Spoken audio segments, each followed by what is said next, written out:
Hello, Scorpio, Sun, Moon, Rising, and Venus signs. Kamusta po kayo? Sana po ay nasa mabuti kayong kalagayan. Welcome back po sa Star Tarot. Kung bago kayo rito, welcome din po kayo. Thank you sa inyong support. I truly appreciate it and God bless you all. Tingnan natin ang mga messages ninyo for November 26 po to December 2nd. Weekly reading ninyo ito.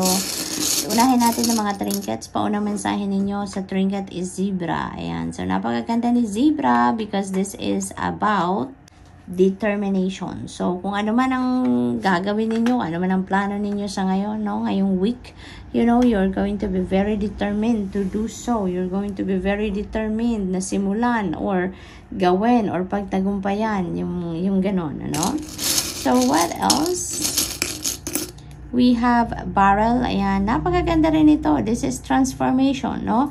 Meron ditong in with the new, out with the old. So, meron transition na mangyayari dito from old to new, from purging to welcoming, no? Accepting, yung ganon. So, may mga bagay kayo dito or sitwasyon or maybe tao din, no? Na maaring i-let go nyo na, no? At you are welcoming, you are open for newness, no?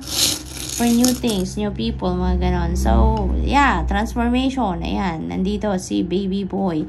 This also symbolizes change, no? So, may pagbabago talaga na mangyayari sa iba't ibang parte ng buhay ninyo, Scorpio, around this week, no? Maaari din naman na bago yan sa pamilya kasi maaring may baby na parating talaga, no? Maaring may bagong baby parating sa inyo. Maaring kayo yung mga anak, maaring yung person ninyo, or it could be sa pamilya, no? Maaring mag-welcome kayo ng bagong baby dito. So, what else? For Scorpio, we have asked for help. Ayan. So, always remember, no, Scorpio, na kung ano man ang pangangailangan natin, kung ano man ang mga bagay na kailangan natin, you know, if we need help, help is always available to us, no? Help is always available to you. Kaya wag kayong mahiya, wag kayong mag-hesitate na humingi ng tulong, no, sa iba. Dahil help is always available to you. There will always be someone that can provide you help na kailangan ninyo, makakasuporta sa inyo. Kaya, huwag kayong magdalawang isip. Normal naman sa atin yan, di ba? Kasi minsan tayo din naman yung tumutulong sa iba, tayo din na nagbibigay. Ngayon, kung kayo nangangailangan, entitled din kayo na mag-receive ng tulong, entitled din kayo na humingi ng tulong, no? Kaya huwag kayong mahihiya. Hindi masamang humingi ng tulong, no? We have healing. Ayan. Now is the time for you to give or receive healing. Everyone has a natural ability to heal others. Yes, even you, no? So, maaring healers kayo, Scorpio. Maaring you are a healer and iniimbitahan kayo dito na gawin nyo na, no? Mag-heal na kayo, tulungan nyo na ang mga taong nasa paligid ninyo na nangangailangan ng inyong healing powers, no? Maaari din naman ang iba sa inyo kayo yung magre-receive ng healing ng iba, no? Maaring kayo yung recipient dito ng healing powers ng iba, ng healing energy, no? Yung ganon. So, that's really beautiful.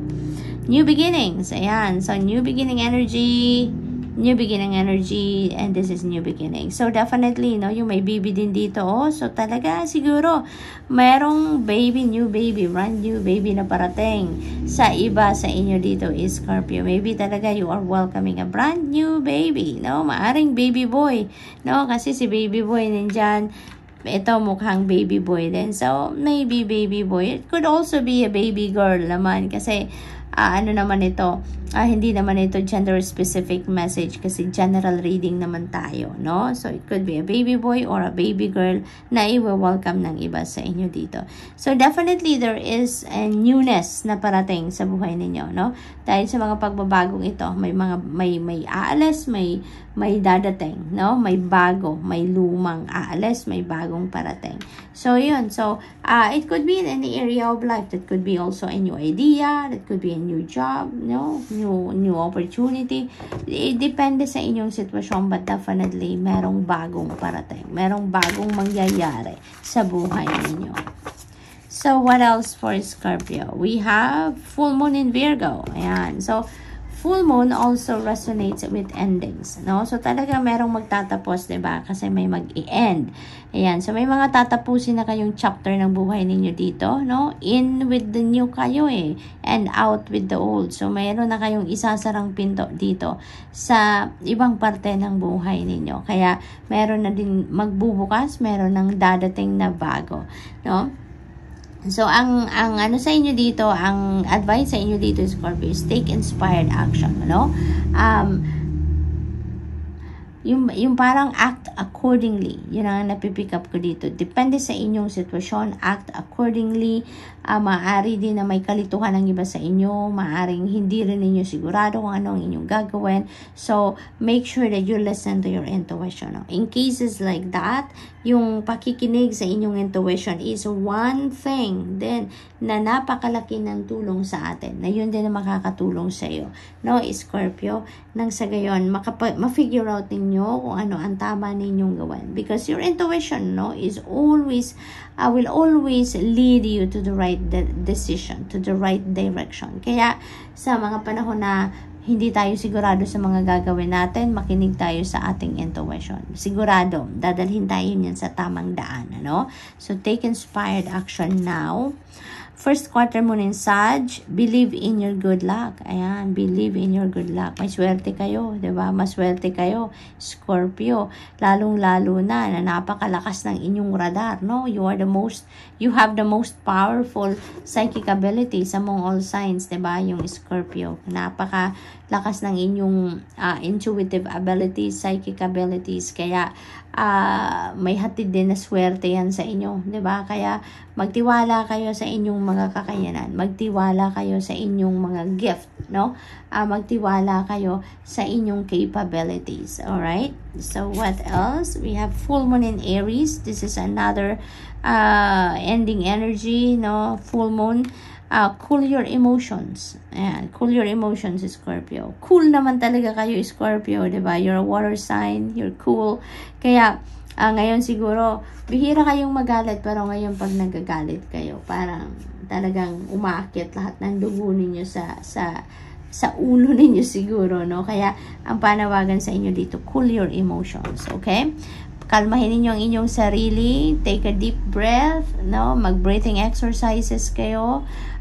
Nang sa gayon makalma ang inyong sarili, makalma ang mga cells sa inyong katawan mula ulo hanggang paa, no?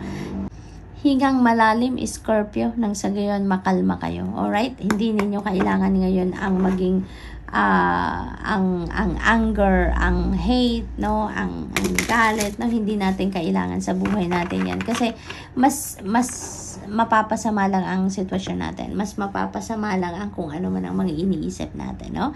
Kaya kalma na lang, alright? Kalma na lang at pag-isipan mabuti ang gagawin, no, before you embark on something, before mag-react sa isang sitwasyon.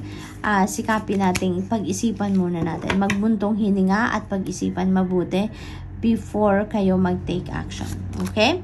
So, we have 3 of swords. Ayan. So, may heartache dito, no? So, maaring yung galit na to could be related to this heartache. So, siguro meron ditong sitwasyon wherein talagang kukulo ang dugo ninyo dahil someone siguro have betrayed you dito. Maaring na-betray kayo, naloko kayo, napagsinungalingan kayo, may liar, no? May lying siguro dito na nangyari na talagang ikakukulo ng dugo ninyo. Pero try to calm down, Scorpio, nang sa gayon mas makapag-isip kayo, no, ng mabuti. Mas makapag-diskarte kayo ng mabuti ninyong gawin at hindi na mag-create ng panibagong problema yan, ano, na gagawin ninyo.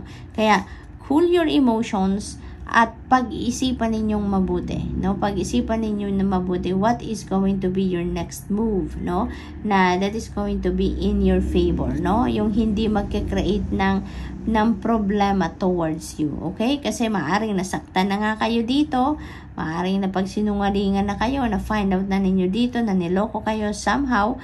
Kaya wag nyo nang dagdagan yung sakit na mararamdaman ninyo by acting nang hindi pinag-iisipan. Okay? So, mag-isip mabuti before you take action. Alright? So, what else? We have Two of Swords. Ayan. So, mag-isip kayo. Pag-isipan ninyo before you make a decision, mag-isip muna kayo, okay? Kalmahin nyo muna ang inyong sarili as much as possible.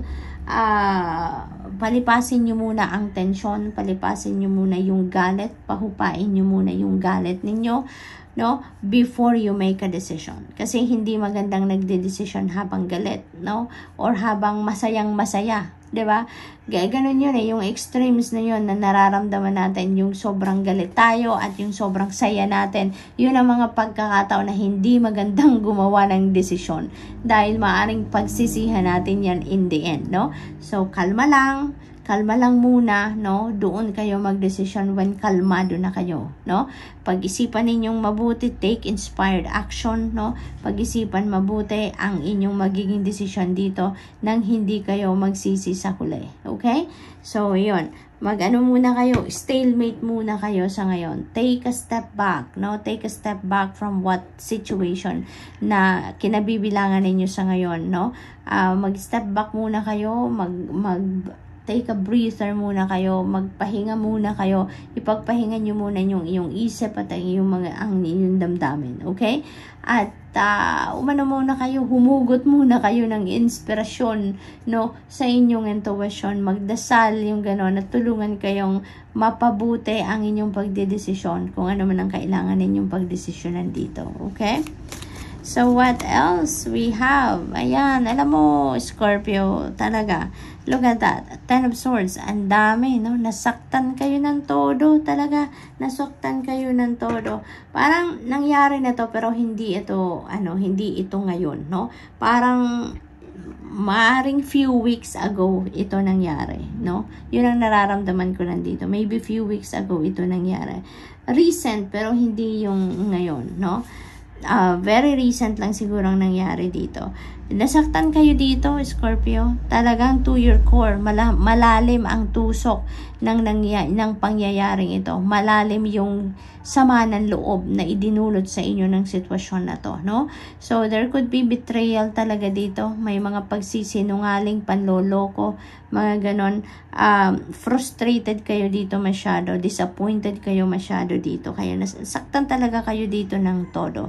Pero, alam mo, Scorpio, ang pinakamahalaga dito, huwag kayong magdesisyon sa ngayon, ano? Huwag kayong magdesisyon sa ngayon na kung galit pa kayo, kung nasa mataas pa ang inyong emosyon sa ngayon, huwag kayong magdesisyon, okay?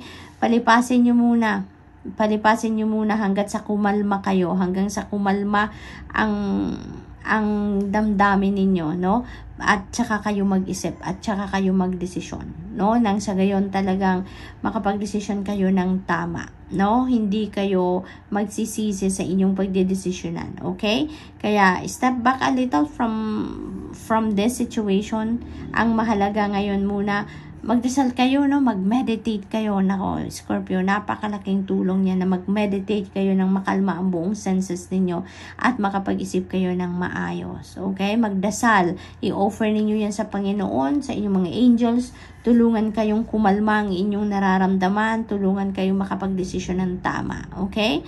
So, Scorpio, that's all I have for you for today. I hope nakatulong ang mga mensaheng ito in some way. Thank you for watching. Love and light. Namaste.